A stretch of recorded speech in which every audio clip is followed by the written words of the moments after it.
Muito boa tarde a todos, a todas. Agradeço o convite feito pelo desembargador Fábio Dutra e pelo desembargador Horaci. Fico muito feliz em poder participar desse evento, muito honrado. Cumprimento o desembargador Eduardo Paulá, a pessoa que tem cumprimentos dos demais membros da mesa, cumprimento aqui meus colegas do Paraná e a todos que estão presentes. Eu agradeço a paciência de todos e prometo não ultrapassar o tempo da minha apresentação, que será breve. Vai muito em consonância até com o que a professora Ludmila nos falou. E aqui eu quero tratar da medicina, da acessão das evidências científicas na judicialização da saúde, e dividindo o meu tema em três partes, né? Introdução e numa contextualização, o novo paradigma, que é a medicina baseada em evidências, e também os impactos e desafios da judicialização após a apresentação dos temas 6 e temas 1, 2, 3, 4 do STF. Levantou mais a câmera, né? Então a judicialização, ela iniciou lá na década de 90, e com a questão dos medicamentos, né, para os portadores de HIV e TEL, né, e daí foi se expandindo lá no começo. Tinha poucas ações, né, não era uma questão que gerava tanto impacto como hoje temos, né, temos congressos, temos uma estrutura gigantesca em torno da judicialização da saúde. Então foi criado até um nicho de mercado em relação a isso, né, dentro do direito, né, que não existia antes, a partir da década de 90. E, como disse o ministro Barroso já, essa questão foi uma escolha constitucional, né? O STF decidiu, à época, que o direito à saúde ele prevalece sempre sobre qualquer outro interesse do Estado, e a partir dessa escolha começaram a haver mais e mais ações. Eu trago aqui um trecho de um voto do ministro Celso de Mello, que é bem significativo e representa bem a interpretação da época, né? Ele fala: entre proteger a inviolabilidade do direito à vida, que se qualifica como direito subjetivo, inalienável, assegurado pela própria Constituição da República, ou fazer prevalecer contra essa prerrogativa fundamental o interesse financeiro e secundário do Estado, entendo, uma vez configurado esse dilema, que razões de ordem ético-jurídica impõem ao julgador uma só e possível opção, que é o respeito indeclinável à vida. Então, e com esse entendimento se passou a julgar, e os juízes todos começaram a ter ações nos seus gabinetes, mas não tínhamos um norte claro a ser seguido pelo STF, né, que é o nosso último intérprete da Constituição. E esse posicionamento ele foi se maturando durante o tempo, e durante todo esse período ele acabou gerando muito desequilíbrio, né? Um desequilíbrio na equidade da distribuição dos medicamentos, pois os que só têm acesso a medicamentos quem entra na justiça, né? E outros que estão na mesma situação acabam não tendo aquele acesso aos medicamentos. Uma porque às vezes é uma política pública do governo de não fornecer para todas as pessoas aquele medicamento, mas o judiciário entende que é o caso, e acabamos fornecendo.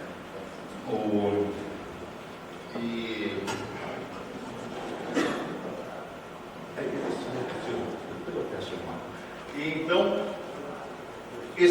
essa falta de equidade acabou gerando isso, começou a gerar gasto orçamentário que é imprevisível, tanto que não havia, antes a discussão era muito grande em torno da reserva possível,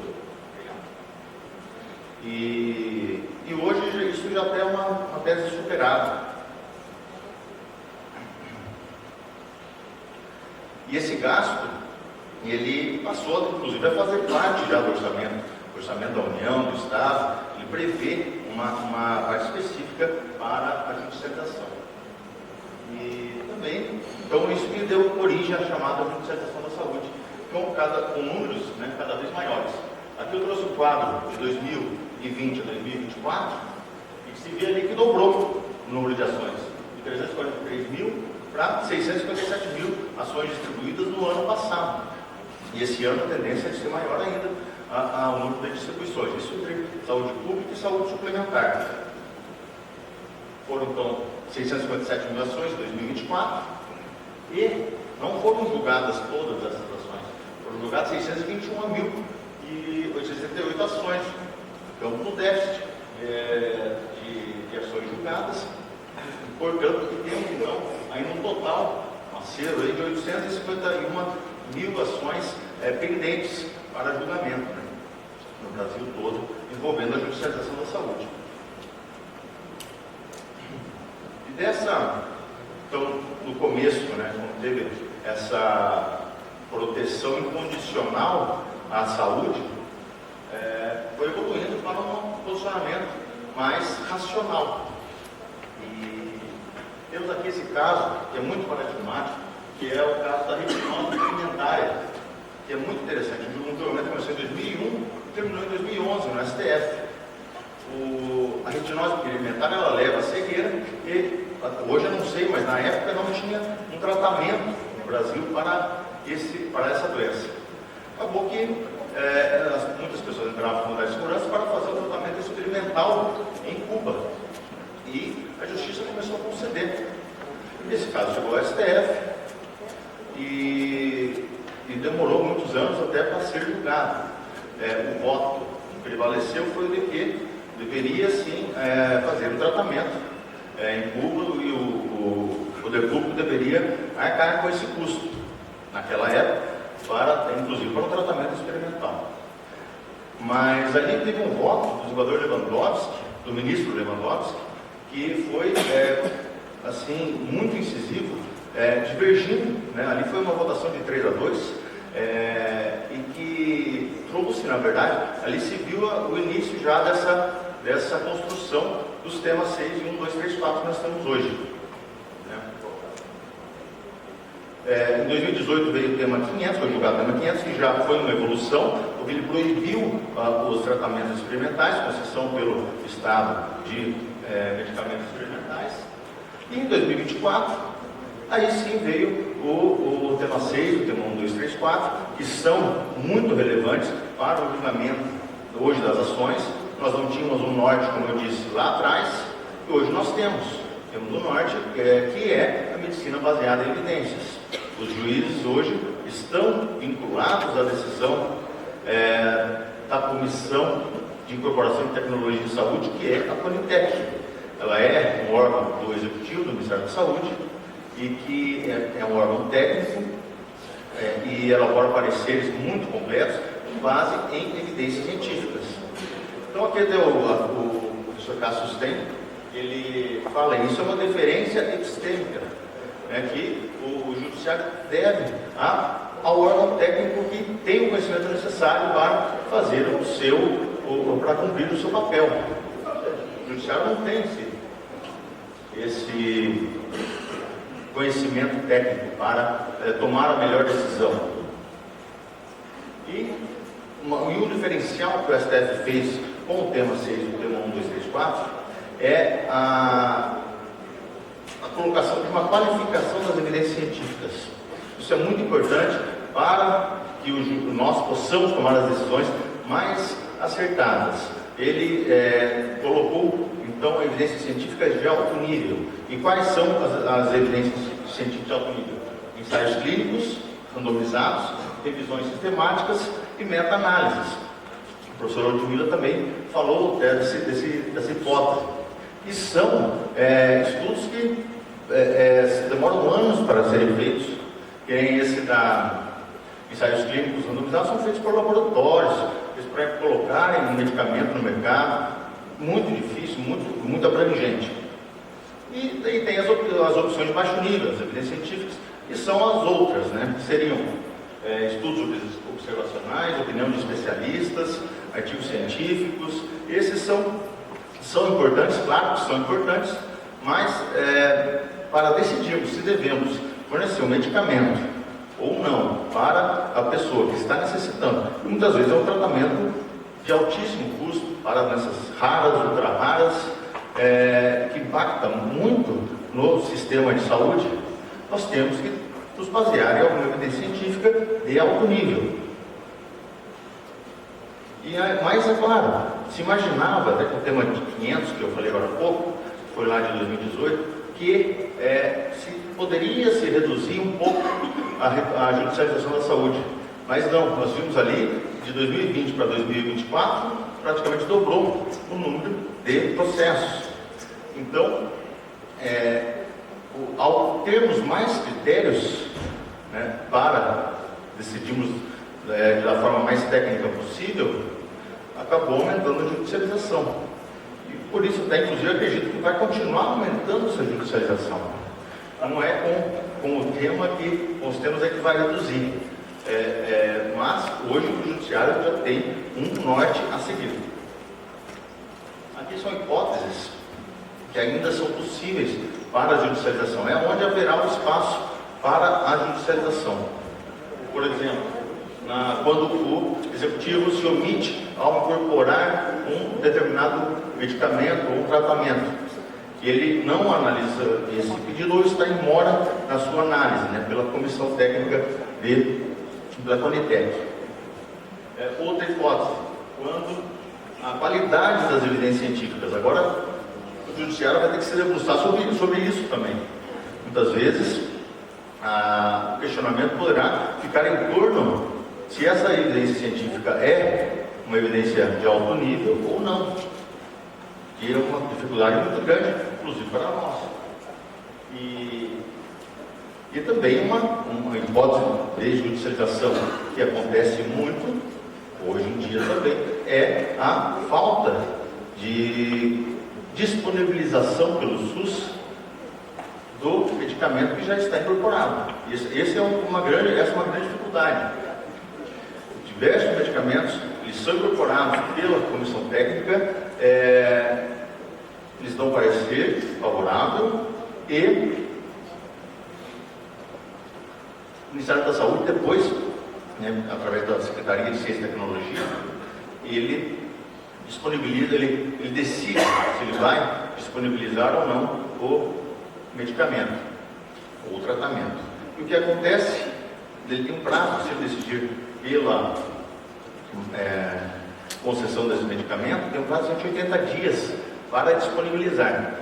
Só que agora há pouco saiu uma pesquisa na Folha de São Paulo, dizendo que desde 2018, salvo engano, dos 230 medicamentos, mais ou menos, que foram incorporados, 30% ainda não estavam sendo disponibilizados pelo Ministério da Saúde. Ou seja, o medicamento é incorporado e aquele prazo de 180 dias, eles não conseguem dar vazão a esse prazo. Então tem medicamento já, ele usou o Gensma, que ela falou que é para aquela doença atrofia muscular espinhal, até hoje ele não está sendo fornecido pelo SUS. Apenas agora, há poucos dias, em março, é que saiu o protocolo clínico de diretriz terapêutica. Nós vamos ter que nos valer cada vez mais do Natijus, que é um órgão técnico vinculado aos tribunais, que emite notas técnicas nos casos individuais que nos são submetidos, e ele é muito importante para a nossa função de escolher, decidir entre a concessão ou não de um determinado tratamento. Aqui eu só coloquei o uso da inteligência artificial pelo Natijus, aqui no Paraná. Foi criado pelo Tribunal de Justiça do Paraná o Natijus GPT, que ele, para evitar alucinações, ele usa uma base de dados, só aquela base de dados que foi incluída nele. Eu entro nesse Natijus, parece um chat GPT, né, a configuração dele, e ali eu vou perguntar se determinado medicamento, por exemplo, está incorporado, já está registrado na Anvisa, se ele é fornecido ou não pelo SUS, quais são as evidências científicas em torno dele, e que o Natijus também, o e-Natijus, me forneça todas as notas técnicas relativas àquele tratamento, àquele medicamento. Eu coloco a situação de fato e ele me dá a solução. E tem um grau de acurácia muito grande o Natijus GPT, que é uma ferramenta de inteligência artificial aqui do Tribunal de Justiça. Então nós também temos no Comitê Executivo, já esgotou o tempo, estou acabando, o nosso um modelo para que os médicos prescrevam de forma mais completa os medicamentos para os seus pacientes e que vão judicializar essas questões. Isso é importante para que o juiz possa tomar uma decisão melhor também. Então, os impactos: maior previsibilidade e racionalidade judicial, proteção da equidade, evitando esse desequilíbrio tão grande se o judiciário está concedendo ou não está concedendo, nas hipóteses em que a Conitec já disse que não incorporou, não vai incorporar determinado medicamento, o judiciário está vinculado a essa decisão. E isso é muito importante. O judiciário só vai poder negar, fornecer esse medicamento, eventualmente, se ele não foi negado pela Conitec. Nós estamos vinculados a esse parecer da Conitec. Apenas poderemos ir contra ele se for considerado ilegal ou as evidências científicas forem contestadas ali ou surgirem novas evidências científicas que não foram analisadas por ele.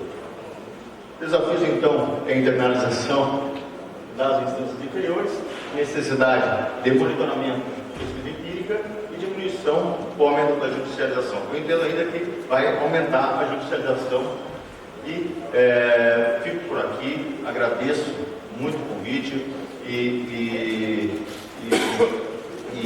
espero ter atendido a demanda. Obrigado.